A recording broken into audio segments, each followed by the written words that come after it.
BFM TV face à face. Apolline de Malherbe. Il est 8h32 et vous êtes bien sur RMC et BFM TV. Bonjour Bruno Retailleau. Bonjour Apolline de Malherbe. Merci d'être dans ce studio pour répondre à mes questions ce matin. Vous êtes le président du groupe LR au Sénat. On va revenir d'abord sur ces images saisissantes à l'Assemblée nationale hier. On est en pleine séance et un député de la France Insoumise, Sébastien Delogu, a brandi un drapeau palestinien. Immédiatement suspension de séance, confusion, brouhaha. Il a fini par être exclu. Comment vous vivez ces moments-là, ces images-là, Bruno Retailleau ? Mal, parce que notre démocratie est en crise et que ça augmente la brutalisation du débat public. Définitivement, LFI, c'est la honte de la République. Ils sont en train, comme je le disais, d'hystériser le débat public. Ils déconsidèrent nos institutions.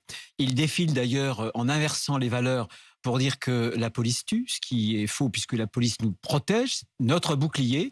Ils défilent avec les islamo-gauchistes le 9 novembre 2019. Ils sont en pleine dérive communautarisme parce que derrière ce drapeau, c'est quoi ? C'est le clientélisme. Derrière ce drapeau, c'est la drague de la clientèle musulmane, du vote musulman. C'est très, très grave pour moi et ils abîment la République. Pourquoi c'est grave pour vous en quelque sorte de s'adresser en effet à une part de la population, comme vous dites, s'il s'agit de la population musulmane ? En quoi ce serait grave ? Je veux dire, parfois vous vous adressez à la part peut-être des catholiques de France. Non, ça va plus loin là ? C'est le communautarisme. L'islamisme prospère en disant la seule communauté qui vaille, c'est la communauté religieuse. Moi, ma communauté, c'est la communauté nationale, celle qui agrège et qui transcende toutes les autres communautés. C'est ça le problème. Et derrière ces manifestations avec le drapeau palestinien, c'est une instrumentalisation aussi de la cause palestinienne pour eux-mêmes, pour leur petit profit électoraliste. Et derrière, là encore, c'est finalement l'antisionisme. Et l'antisémitisme d'ailleurs. Et l'antisémitisme qu'ils nourrissent en quelque sorte ? Bien sûr, Yankelevitch avait une très belle phrase. Le philosophe ? Bien sûr, le philosophe. Mais c'est le prétexte. L'antisionisme, c'est la vitrine, si j'ose dire, convenable de l'antisémitisme qui se cache derrière. Bruno Retailleau, le règlement interdit de brandir un drapeau autre que français. En réalité, il interdit l'utilisation, notamment pendant les questions au gouvernement, et c'était le cas hier, de graphiques, de pancartes, de documents, d'objets ou d'instruments divers.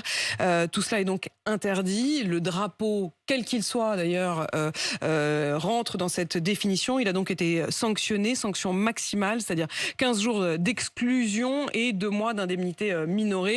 Ça vous paraît justifié, donc, si je vous entends. Je ne vais pas me prononcer. Je pense qu'une sanction était justifiée. Quelle sanction ? Moi, je suis sénateur. Simplement, il y a un règlement à l'Assemblée nationale. C'est l'article 70 qui correspond à l'article 93 du règlement du Sénat. Ces articles-là, c'est la police, si j'ose dire, c'est le respect de nos assemblées. Il ne faut pas transformer l'Assemblée en espace numérique. On a cette hystérisation avec les réseaux sociaux de l'espace numérique. Il faut préserver la démocratie représentative à travers le Sénat, à travers l'Assemblée nationale, dans nos hémicycles où on doit être capable de se parler, de s'opposer, mais non pas en échangeant des invectives, des pancartes avec des pancartes à l'appui, mais avec des arguments. C'est ça la vraie démocratie. Sur le fond, faut-il, oui ou non, reconnaître l'État palestinien ? Aujourd'hui, non. Aujourd'hui, non, je vais vous dire, tout simplement parce que ce serait accorder une victoire éblouissante, considérable au Hamas. Ça serait consacrer cette victoire-là et ce serait consacrer la paternité islamiste de cet État. En revanche, bien sûr, il faudra reconnaître l'État de Palestine. Nous sommes pour la solution à 2 États parce que ne pas le faire, ce sera là aussi encourager les islamistes. Ça veut dire que si je vous comprends bien, vous êtes pour la reconnaissance de la Palestine, mais pas maintenant. Solution à 2 États, parce que aujourd'hui, ce serait une victoire pour les islamistes, mais s'il n'y en avait pas demain d'État palestinien, ce serait demain, c'est quand ? Encouragé, ce sera après la paix. D'abord la paix. D'abord la paix. Et je veux simplement rappeler, y compris à l'extrême gauche française, qui parle beaucoup de cessez-le-feu, le Hamas détient les clés du cessez-le-feu, qui libère les prisonniers. Les otages. Vous vous rendez compte depuis des mois et des mois, depuis le 7 octobre, ces hommes, ces femmes, jeunes ou moins jeunes, qui croupissent dans les geôles du Hamas, mais ils doivent être psychologiquement totalement détruits. On peut penser à eux de temps en temps, non ? Bruno Retailleau, Emmanuel Macron s'est dit prêt à cette reconnaissance hier, mais à un moment utile, pas dans l'émotion. Au fond, vous dites la même chose, vous êtes sur la même ligne qu'Emmanuel Macron là-dessus. Oui, non, je pense que le moment n'est pas venu pour les raisons que je viens de vous indiquer. Il y a eu de nombreuses manifestations. LFI demande d'ailleurs à ce qu'il y en ait encore davantage. Il faut qu'elles soient autorisées, ces manifestations. Écoutez, moi je pense que les manifestations doivent être autorisées lorsqu'il n'y a pas de problème pour l'ordre public. Simplement, et là encore, moi je reconnais à Israël le droit de se défendre. C'est Israël qui a été attaqué de façon la plus abominable. Ce sont des civils qui ont été massacrés. Bien. Mais je veux aussi qu'Israël respecte son devoir. Le devoir vis-à-vis de la population. Est-ce que vous estimez qu'il faut un cessez-le-feu, qu'il faut qu'Israël cesse ses bombardements ? Bien sûr, mais il faut que les otages soient libérés. Comment voulez-vous que la population israélienne, qui a été traumatisée par ce pogrom, qui est le plus lourd en termes de victimes depuis la Shoah, puisse dire on arrête de se défendre et on oublie les otages? Il faut, et c'est la clé, c'est le Hamas qui la détient, qui libère les otages. Sur l'Ukraine et la Russie, depuis Berlin hier soir tard, Emmanuel Macron a affirmé qu'il voulait pouvoir permettre aux Ukrainiens de, je cite, neutraliser les bases en Russie d'où sont tirés les missiles sur l'Ukraine. En gros, il répondait à une question, à une demande de Volodymyr Zelensky qui s'est adressée notamment à nous, Français, parce qu'on livre des missiles qui s'appellent les missiles Scalp. On les livre, mais on leur dit que pour l'instant, ils ne sont autorisés à les utiliser que sur le territoire ukrainien. Ce que demande Volodymyr Zelensky, c'est de pouvoir les utiliser de l'autre côté de la frontière, c'est-à-dire de pouvoir toucher le sol russe. Hier, Emmanuel Macron a donc pour la première fois ouvert la porte à cette possibilité. Qu'est-ce que vous en pensez ? Je suis assez réservé. Je pense qu'il faut prévenir tout risque d'escalade et je pense que la meilleure des façons d'aider l'Ukraine aujourd'hui, c'est de leur livrer le matériel dont ils ont besoin et notamment en munitions. Oui, mais si on leur livre le matériel, mais qu'on leur dit vous l'utilisez de telle ou telle manière. Oui, mais les munitions, si. Il y a beaucoup de matériel qu'ils devraient utiliser et qu'ils n'utilisent pas. Ils utilisent des milliers d'obus par jour et nous, on en livre quelques milliers, mais pas suffisamment. Mais Emmanuel Macron est assez précis. Il dit qu'il ne souhaite évidemment pas l'escalade, mais qu'il veut donner aux Ukrainiens, je cite, le droit d'atteindre le point d'où sont tirés les missiles russes. Mais je comprends, mais à partir du moment où vous aurez cette arme qui permet d'aller très très loin, en profondeur, dans le territoire russe, comment vous pourrez dire, est-ce que vous serez derrière, est-ce que le président de la République sera derrière le bouton qui aura programmé justement cette attaque Vous redoutez que cette précision dans le ciblage de l'origine des missiles russes ne soit pas forcément respectée? Ou que s'il y a le moindre dérapage, nous serons tenus pour responsables, nous, occidentaux? Et je dis en revanche qu'il y a une façon très massive d'aider l'Ukraine en livrant le matériel dont ils ont besoin, notamment en termes de munitions, en termes de canons, en termes, je veux dire, notamment sur le sol, mais aussi de missiles solaires. Bruno Retailleau, c'était bien votre dîner hier soir? Quel dîner? Quel dîner? Vous faites le cachotier?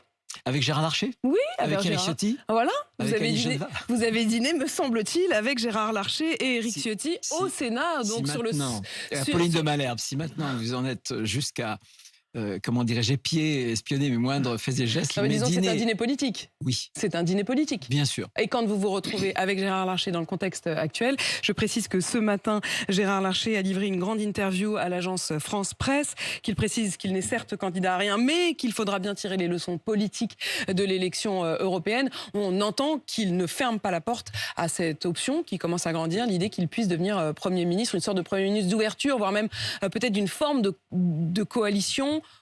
Ou pas? Je vais vous dire, moi je n'y crois pas. Ah, vous n'y croyez pas? D'abord, ça n'est pas le récit qu'il m'a fait du déjeuner qu'il a eu avec Emmanuel Macron, dont on parle tant. Toute la presse, les médias bruissent de cette rumeur, de ce déjeuner du 7 mars, où il y aurait eu quasiment un deal entre M. Macron, le président de la République, et le président du Sénat. Ça n'est pas du tout le récit qu'il m'en a fait. Gérard Larcher est un gaulliste, il respecte les institutions, et il voit bien, comme beaucoup d'autres, que la Macronie est aux abois, et qu'ils auront la gueule de bois, mais au-delà d'eux d'ailleurs, le 10 juin prochain. Moi je pense que, parce que j'ai une lecture gaulliste des institutions, quand la démocratie elle est bloquée, c'est pas les jeux de couloir, les arrangements de couloir qui permettent de débloquer justement le problème. C'est au contraire l'isoloir, c'est-à-dire la dissolution. Le retour au peuple. C'est-à-dire que pour vous, il ne faut pas qu'il y ait cette forme de coalition ou de compromission, si je vous entends quasiment. Il faudrait une dissolution. C'est-à-dire si au fond, vous êtes plutôt d'accord de ce point de vue-là avec le RN, qui dit si on arrive très largement en tête, comme les sondages pour l'instant le laissent entendre, il faudra en tirer les conséquences politiques, c'est-à-dire une dissolution. Moi, je pense qu'en aucun cas, une cohabitation, fût-elle douce, avec Gérard Larcher et Emmanuel Macron, résoudrait le problème dans la mesure où, un, M. Macron n'est pas partageur, ou deux, en arithmétique, Gérard Larcher entraînerait 30 ou 40 députés LR avec lui, mais il y aurait sans doute une perte de 30 députés du côté, même du côté gauche. mathématiquement. Mais plus fondamentalement, Apolline de Malherbe, ça sert à quoi la vie politique? Ça sert à exprimer des convictions, à mener des projets. Or, notre politique à nous, nos convictions ne sont pas les mêmes qu'Emmanuel Macron. En clair, ça sert à rien d'avoir un nouveau Premier ministre s'il n'y a pas une nouvelle politique. Monsieur Macron est-il prêt, par exemple, à recourir au référendum pour une politique migratoire? Est-il prêt à une révolution pénale avec des parcours de prison dès les premiers délits? Est-il prêt à la sélection à l'université? Est-il prêt à débureaucratiser la France? Depuis 7 ans qu'il est là, il n'a rien fait de tout cela. Pourquoi le ferait-il maintenant?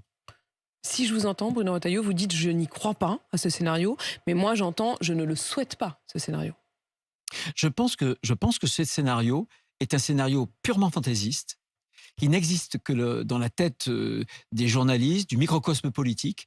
Je pense que M. Macron, encore une fois, n'est pas partageur. Et je pense qu'il va continuer à faire du cabotage. Malheureusement, il reste 3 ans.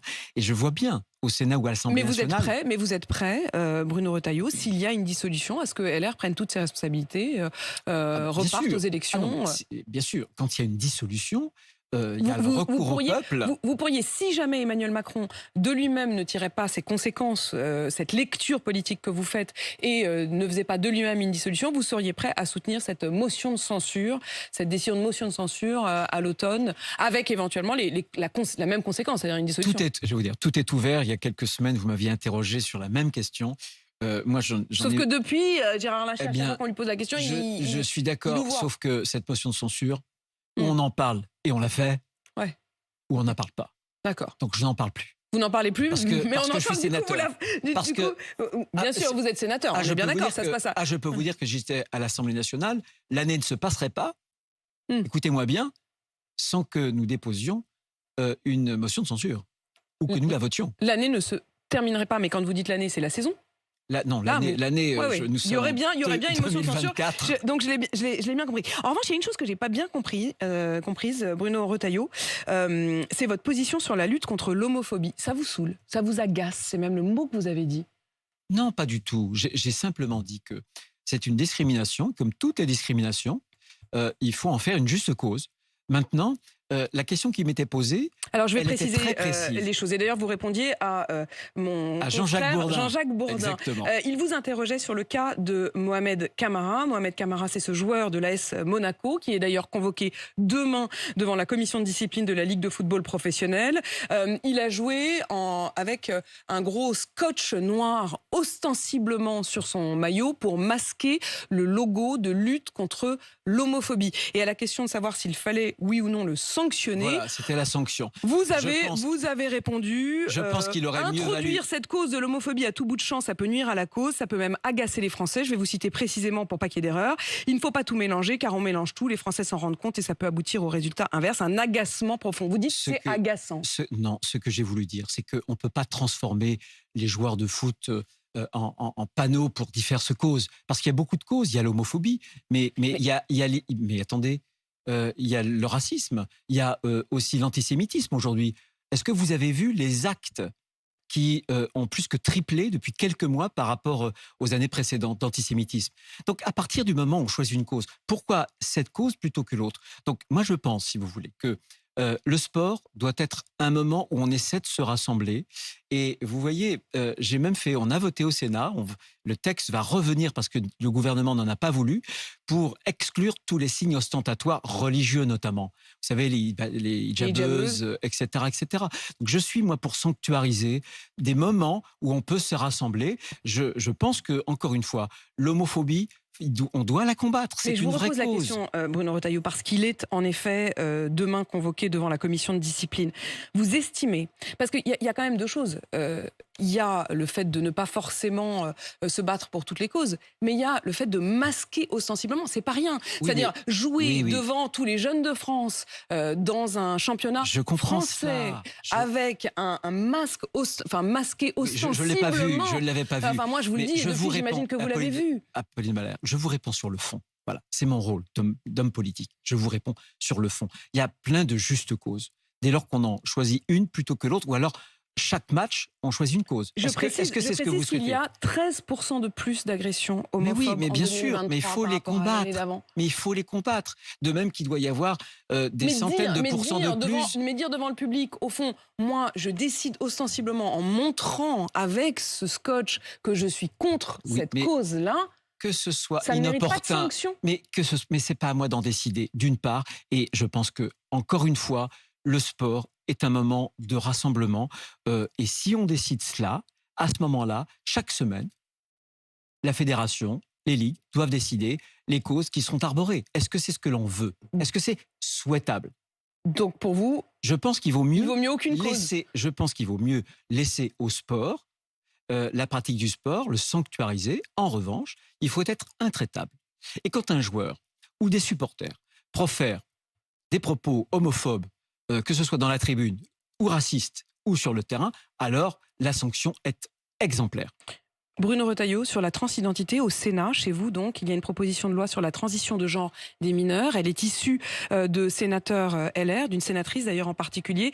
Et il est notamment question des bloqueurs de puberté. Les bloqueurs de puberté, ce sont ces médicaments hormonaux qui permettent de bloquer le développement de la poitrine ou de la pilosité ou de la mue de la voix. Vous voudriez exiger que l'autorisation d'avoir recours à ces médicaments ne soit octroyée qu'après 2 ans de suivi médical. Il y a un problème qui est le problème de l'urgence chez les jeunes. Non, il y a un problème qui est un problème grave. Et vous savez que beaucoup de pays, la Finlande, la Norvège, la Suède, il y a quelques mois, l'Angleterre, l'Espagne est en train de faire marche arrière aussi, parce que ces pays sont allés très très loin pour faciliter chez des mineurs, chez des enfants, les transitions de genre. Très bien. Moi, il ne me revient pas de dire s'il y a dysphorie ou pas. Je ne suis pas médecin. Dysphorie, c'est le fait de se sentir garçon dans un corps de fille ou fille dans un corps de garçon. Je vais vous dire ce que nous avons voulu faire. Simplement, on sait très bien que dans ces âges, notamment de puberté, d'adolescence, on peut se sentir mal dans son corps. Et nous ne voulons pas que certains poussent des jeunes qui se sentiraient mal, qui voudraient peut-être à un moment donné transitionner, sans trop savoir pourquoi. On ne veut pas de traitement qui soit irréversible. Par exemple, la chirurgie. Par exemple, les traitements hormonaux. Vous ne voulez pas que ces traitements-là aient lieu quand ils sont mineurs, hein, on est bien d'accord. Hein, vous ne voulez pas interdire pas du tout, ces possibilités-là. Mais bien sûr que non. Simplement... Moi, je pense que la dysphorie de genre existe vraiment. Il faut la prendre en charge, mais il faut l'encadrer. C'est la raison pour laquelle on a prévu des équipes médicales pluridisciplinaires dans les CHU pour que les charlatans soient laissés de côté, voilà, ou les militants, je ne sais pas, les militants, des gens qui poussent des jeunes à transitionner. Le problème, c'est que quand on est mal dans son corps, pour savoir si c'est une dysphorie de genre, ça n'est pas simple. Et ce que je veux dire aussi solennellement, c'est que un ressenti intime ne fait pas un diagnostic. Ça peut être, par exemple, une orientation homosexuelle. Il faut l'assumer. C'est tout. Il n'y a pas besoin de changer son corps si on a cette orientation-là. Il faut simplement que le jeune se fasse à cette idée. Et ce que nous avons voulu simplement, c'est de dire, attention, il y a des pays qui ont été beaucoup plus tôt, assez loin, et qui reviennent en arrière. Et la question de l'orientation sexuelle sont pour vous liées? Non, je veux dire que quand un jeune se sent mal dans son corps, et c'est des témoignages d'un médecin dont je vous parle, d'une jeune fille qui voulait transitionner. Et au fil de consultation, il se rend compte que finalement, il y avait une orientation homosexuelle. Le médecin lui dit, mais est-ce que tu ne devrais pas plutôt l'assumer plutôt que de vouloir recourir à une chirurgie, à l'hormonothérapie qui peut, ça peut être lourd, et surtout, notamment la chirurgie, mais l'hormonothérapie, il peut y avoir des choses qui sont irréversibles. Et on a eu, par exemple, Jacqueline Eustache-Brinot et le groupe de travail de mon groupe, LR, a recueilli des témoignages, c'est terrible, de jeunes qui ont été incités à transitionner. Et ils ont commis un certain nombre d'actes, notamment chirurgicaux, hormonaux, qui sont irréversibles. Merci. Et alors qu'ils voudraient faire machine arrière. Donc, beaucoup de respect pour les transgenres, peu importe, c'est pas notre souci. On veut simplement s'assurer qu'il y a un encadrement médical, qu'on ne se précipite pas chez les jeunes pour ne pas créer des conséquences qui seraient irréversibles. Mais vous prenez La le temps prudence. ce matin de dire le respect Mais bien que sûr, vous avez pour mais bien sûr. la transition de genre. Mais on est dans une société de fous, on s'invective, etc. Il y a un principe de précaution qui doit valoir d'abord pour les êtres humains. Voilà, c'est tout. Et quand on est convaincu, quand les médecins, quand une équipe médicale pluridisciplinaire, bienveillante, va dire, là, on est vraiment dans une dysphorie, là, on a les bloqueurs du puberté, puis ensuite viendra le moment, après ne pas 18 interdire ans, donc ces médicaments, mais faire en sorte qu'ils soient mieux encadrés d'après vous. Merci Bruno Retailleau en tout cas C'est d'être moi qui vous venu remercie. à ce micro. Vous êtes le président du groupe LR au Sénat. Il est 8h52 sur RMC BFM TV.